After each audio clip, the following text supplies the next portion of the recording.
Morning folks, just woken up here in Lake Bendigo, just east of Thargomindah. Just wanted to bring this to your attention. If I zoom in here, hopefully you can see him.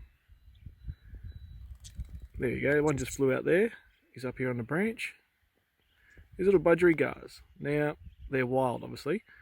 But what I wanted to bring your attention to was the fact that their nests aren't up in the trees, but they're inside the actual tree, like the branches of the tree. So when you come out here looking for firewood, oh look at these two guys, let's see if I can get them having a little kiss and a cuddle there. When you're coming out here looking for firewood, if you see a dead branch or something on a tree, you can see someone's used a chainsaw there to cut a branch off.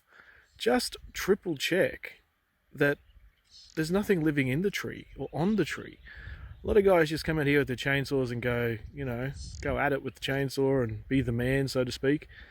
But just have a look around, because look at these two, for example. They're having a great old time, and they live in this tree. So if you cut it down, they've lost their home. So, and as you can tell, there's not a great amount of trees to choose from around here.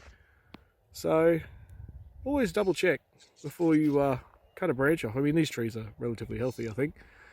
So there's no point cutting them off, but always just have a look. This was the trees in front of me. That tree there's off to my left of the camp, and that had a nest in it as well. But these two seem to be the pick for these birds. But yeah, guys, just always just have a bit of a look around, check what's in the tree or on the tree. You just never know who or what calls it home. All right, guys, packed up now and time to head into Thargomindah. Let these guys keep hanging out in their tree, and we'll see you soon. Just left Lake Bendigo, heading into Thargomindah. Great little spot that, especially if you're into bird watching and things like that. There was, oh my goodness, like I was saying earlier, the birds are they're everywhere.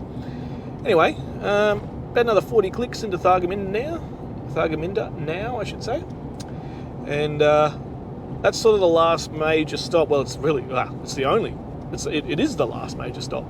There's nothing past Thargomindah until you get to South Australia. I've got to make sure that I've got enough fuel, water, food obviously, fuel and water being the primary ones. I've got about 50 litres of water in the back and about extra 30 litres of diesel in some jerry cans at the back.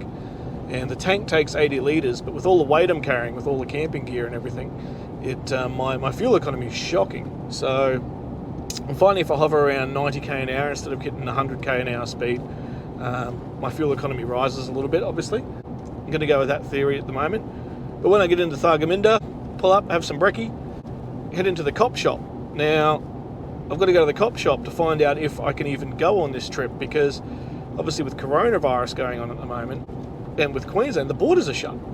So you can't really go to New South Wales, and you can't really go anywhere without quarantining coming back. Now, where the Burke and Wills tree is just on the Queensland side of the border, and then you drive about another 100 k's into South Australia, and there's a petrol station. So I've got some forms here. I've got the old border pass, one for Queensland. Let me just try and stay on the road here. One for Queensland, one for South Australia. So one to get into South Australia, and then one to get back into Queensland. So I did that before I left. I've been told by a Facebook group forum, Camping Australia is the Facebook page. Check them out, guys, if you're into camping. There are lots of good tips on there. And I just threw the question up if anyone had been up this way recently, and a lovely lady got back to me and said that yeah, they were there. You got to go to the cop shop, report in, check your paperwork with them, and apparently they give you a code for the border. So apparently there's a big gate there. We'll find out when we get there if we can go, and you get given this code to open the gate, and on you go. I'm not planning to stay overnight in South Australia. I just want to fuel up and then get back into Queensland, because with the situation changing almost daily, I feel as though if you stay there more than a day or even one night, who knows what's going to happen. You might get stuck there for 2 weeks or whatever. So just coming up to a grid here, guys. Bear with me a sec. Oh, some of those grids are pretty rough. Anyway, so yeah, into Thargomindah, into the cop shop, and we'll see if we can even go. So if not, we'll just head north, but we'll find out very shortly anyway. Alright guys, chat to you soon. Oh, actually, before I go, how colourful it is out there. Again, they had a rain a couple of weeks ago, and everything is just flowering. Last night at camp, there was plenty of wildlife, lots of tracks of goannas, snakes, emus everywhere. Didn't see any, but the tracks were there, and you could follow the tracks along. But again, like I said, I couldn't see any. Find out if we can even go to the Burke and Wills tree and hit up the cop shop and see what they have to say. All right, guys, see you again soon, eh? Cheers.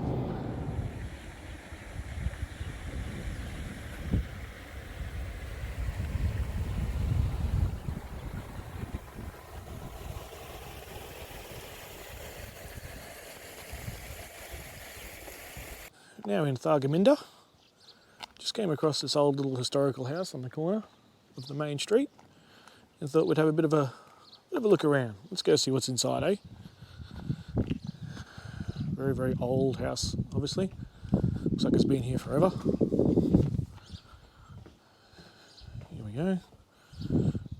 Leahy Klaus Lay? It says it's closed, but let's see. We're in. Oh wow. What a classic 1800s, early 1900s house for out here. Yeah, right. A few things on display.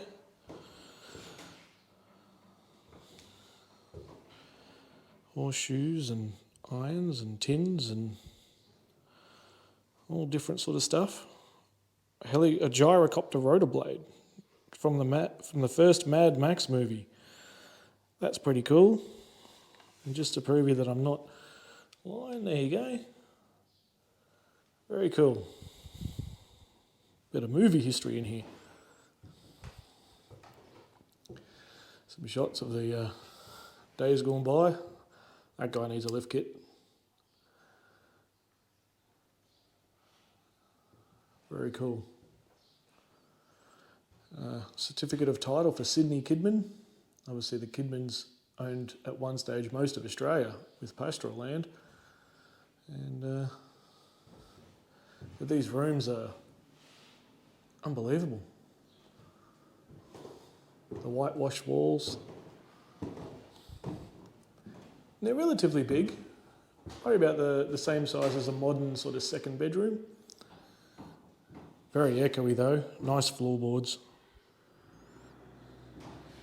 And this is obviously the main entertaining area. Great big fireplace, very cool. Old gramophone.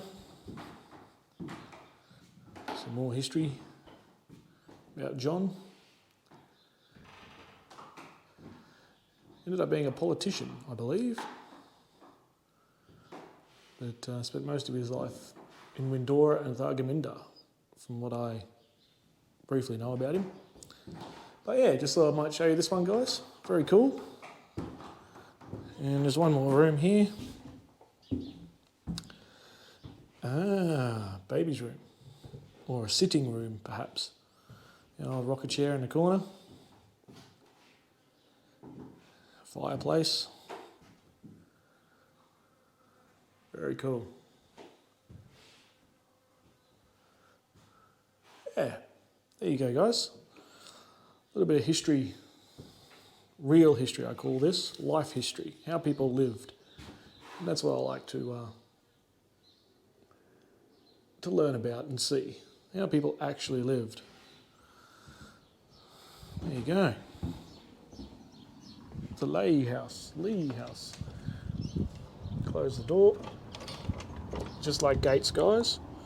Leave them how you found them. If it's open, leave it open. If it's closed, leave it closed. And here we are on the main street. This is it.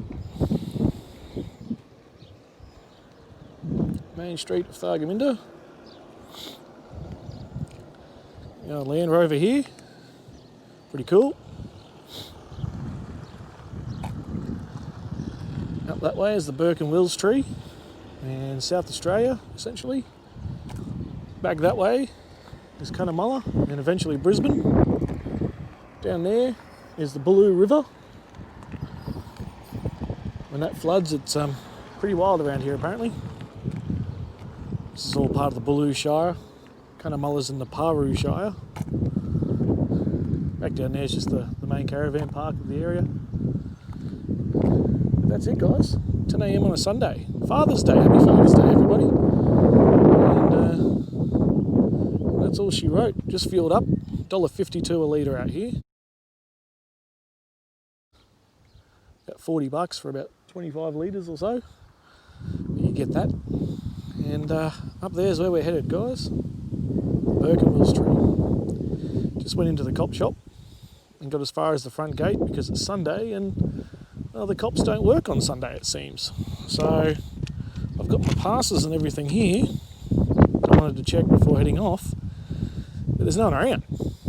So it'll just be off into the great nether, I think.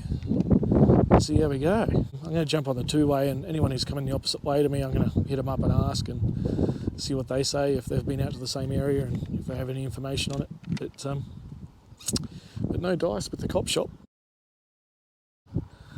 We'll see how we go. All we can do is try. Alright guys, let's see what happens next.